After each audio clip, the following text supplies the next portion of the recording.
O sea, Trujillo se lo llevó un cambio de política exterior de los Estados Unidos. Generado por la Revolución Cubana. Provocado definitivamente por la Revolución Cubana. A nosotros nos favoreció, entre comillas y entre no comillas también, el hecho de que Cuba no siguiera el desarrollo que tenía, social y capitalista, la vieja usanza, porque después que se entabló el régimen de Fidel Castro en Cuba, para acá vinieron muchos cubanos, entre ellos sacerdotes religiosos, que ayudaron mucho en la educación y en la formación aquí. Y después, en términos de desarrollo económico, de mercado, hoy la República Dominicana es un país al lado de Cuba que le lleva en muchísimas áreas, porque el pueblo dominicano es un pueblo progresista, que es amante de la libertad, y nosotros hemos construido un sistema democrático que tiene un valor extraordinario. Víctor. Yo simpatizo por el pueblo dominicano y por los logros del pueblo dominicano. Eso independientemente de que tenemos todavía muchas trabas, muchos problemas, etcétera, pero hemos avanzado en los últimos 60 años. Víctor, yo te voy a hacer una pregunta. Se habla de que en la ejecución de Rafael Leónidas Trujillo, la embajada norteamericana aportó 4 rifles M1. Inclusive se ubica el lugar donde se le entregó a Ángel Severo Cabral, ahí en el malecón, cerca del Banco Agrícola. Yo siempre me pregunté, y aprovecho la oportunidad, yo siempre me pregunté, esa prueba del delito, de la participación de la embajada norteamericana o de la injerencia, como dicen otros, o de la solidaridad, como dicen otros, según el Cristal, ¿no? Esos 4 fusiles M1, ¿qué se hicieron? ¿Qué es de su vida? ¿Quién se quedó con ellos? ¿Dónde fueron a parar? Tú me preguntas, yo sé que tú pensarás, ¿y qué importancia tienen esos 4 fusilitos? Bueno, la tienen porque son la evidencia, ¿no? Esa pregunta. Y en segundo lugar, muerto Trujillo, Balaguer está en el Palacio Nacional muy tarde en la noche, del 30 de mayo. Estamos hablando 12 de la noche, 1 de la madrugada, ¿no? Asumiendo el control. El representante consular de la embajada de los Estados Unidos en la República Dominicana, Mr. Murphy, tengo entendido, tú me puedes edificar, orientar al respecto, pasa por el Palacio Nacional a esa hora y le pide al presidente Balaguer un listado que tenía Trujillo de subsidios, de apoyo, de pagos que le hacía a una clientela de funcionarios norteamericanos, ¿no? Que se llamaba Lista Paula, la famosa Lista Paula, que no era más que una serie de aportes que Trujillo hacía a una estructura de lobistas políticos, congresistas, gobernadores, senadores, gente que le apoyaba en Washington, ¿no? Y que era origen inclusive de chantaje de parte del propio Trujillo. Eso está en los comentarios de un hecho que ocurre, tengo entendido, supuestamente, tú me lo podrás aclarar con más precisión, la noche del 30 de mayo, procura ese listado, Morfe, y luego creo que marcha hacia Puerto Rico, ¿no? esa noche o el día 31. Primero me gustaría escuchar tu observación, ya que tú tuviste buenas comunicaciones con Antonio Inver, ¿no? Y con muchos de los familiares de las familias del 30 de mayo.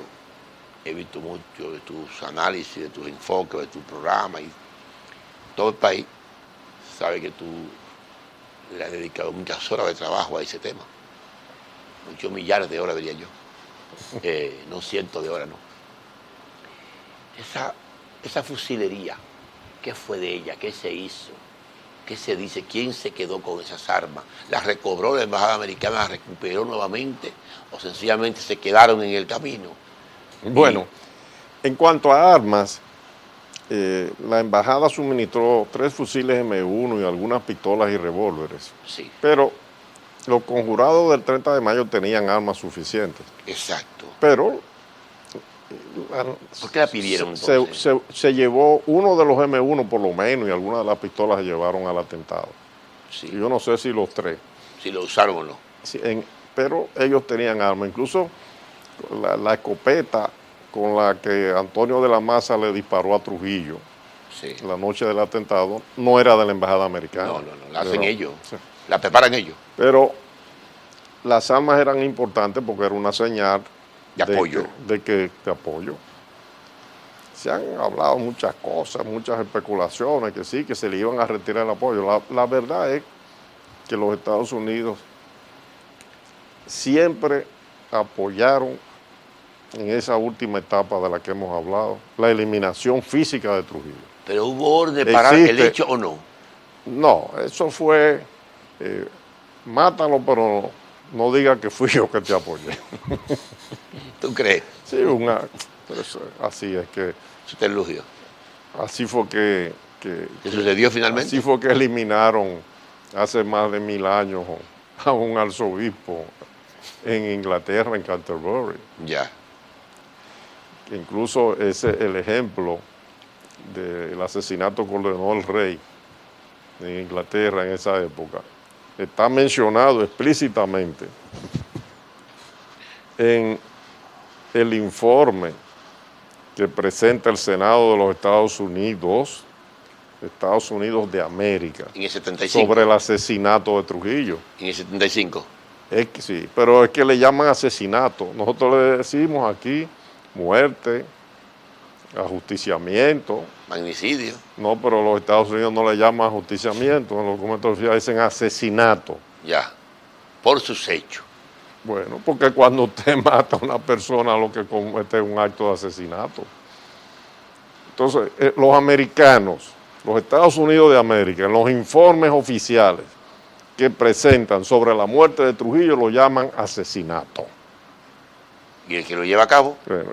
Y hay un documento que analiza, un informe del Senado de los Estados Unidos muy conocido, que analiza la participación, así mismo lo dice, la participación del gobierno de los Estados Unidos a través de la CIA en los asesinatos de Rafael Trujillo, de Fidel Castro, el intento de asesinar a Fidel Castro, a Patricio Lumumba, al general Snyder en Chile. Oiga, es que Estados Unidos es una superpotencia. Pero hace poco, el presidente de los Estados Unidos hicieron un atentado criminal, detestable, horrendo, que rechazamos. Uno de tantos atentados terroristas en Kabul. Y el presidente de los Estados Unidos, Joe Biden, se paró en la cámara de televisión y dijo que nos vamos a vengar, la van a pagar, y ahí está. ¿Cómo? Claro. Matándolos. Eso es todo. Es así que se resuelven las cosas a ese nivel cuando se trata de problemas de enfrentar a un enemigo o quitarlo de por medio. Eso lo hacen todos los estados del mundo. Todas las potencias también. Pero tratan de guardar las apariencias. Entonces, claro. En el caso de Trujillo, eso fue, y ahí está el informe del Senado de los Estados Unidos. Pero 4 años después se presentó otro informe de la Cámara de Representantes, es decir, de la Cámara de Diputados a nivel federal. La comisión anterior, ¿no? No, o una comisión especial. Este es otro. Ya. Diferente. Ok. Sobre el asesinato de John F. Kennedy. John F. Kennedy fue un presidente de los Estados Unidos asesinado el 22 de noviembre de 1963. Ahí está ese informe. Ahí mencionan en parte lo de Trujillo, así de paso. Sí. Y como resultado de esas investigaciones del año 1979 sobre el asesinato del presidente Kennedy, muchos años después, hace como 10 años, 12, aparecieron nuevos documentos sobre el plan que se ejecutó para eliminar a Trujillo. Y déjeme decirle una cosa. En el año 1967, el jefe de la Agencia Central de Inteligencia que usted mencionó hace un momento, se llamaba Richard Herbst. Después se publicó un libro, años después, que se llama El hombre que guardó los secretos, The Man Who Kept the Secrets.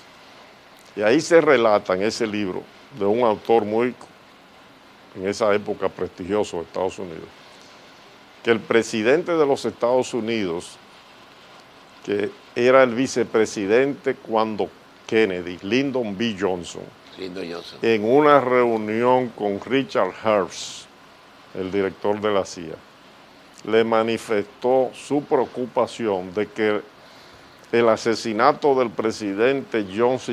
Kennedy hubiese tenido que ver con el asesinato de Trujillo. Es decir, usted me preguntó pruebas, esto, evidencias, armas, esas cosas. Eso es eso. Con relación a la lista, esa lista de que vio Balaguer, de gente que recibía dinero de los Estados Unidos, eso era muy común y sigue siendo así. Claro. Lo que pasa es que hoy era ese tipo de dinero se institucionaliza a través de unos personajes que se llaman cabilderos, son compañías de abogados, de relaciones públicas. Hay gobiernos dominicanos a veces, según se rumora, porque esas cifras nunca se presentan y se encubren, que gastó $500,000